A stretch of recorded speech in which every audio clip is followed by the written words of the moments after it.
Welcome to The Last Breakfast. Please enjoy the video. In this video, I will explain how to use BMW Steptronic transmission step by step. This feature gives you greater control over your vehicle's gear changes, offering a more dynamic and engaging drive. It's a fantastic way to feel more connected to the road, whether you're navigating city streets or enjoying a spirited drive on winding roads. Let's dive into how it works. To begin, simply move your gear selector lever to the M/S position. This action typically engages the transmission's sport mode first, indicated on your dashboard.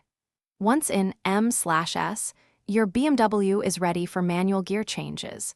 You'll see the current gear displayed, letting you know exactly where you are in the transmission. If you're finding this video helpful, please take a moment to subscribe and give it a like. And on another note, staying hydrated is key for focus, especially on longer drives. I highly recommend the Owala water bottle to keep your drinks perfectly chilled. You can find a link to it and other great deals in the description below. Now, let's get back to the video. Shifting gears manually is intuitive.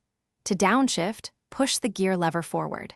This is useful for engine braking or preparing for acceleration. To upshift, pull the lever backward. For even quicker changes, many BMWs include paddle shifters on the steering wheel, allowing you to keep both hands firmly on the wheel. Steptronic is perfect for when you want more control, like on twisty roads or when descending steep hills. Remember to avoid aggressive downshifts at extremely high engine revolutions per minute to protect your engine. Don't worry about over-revving. The system will automatically upshift at the red line to prevent any potential damage. Thanks for watching. If this was helpful, leave a like and consider subscribing. See you next time.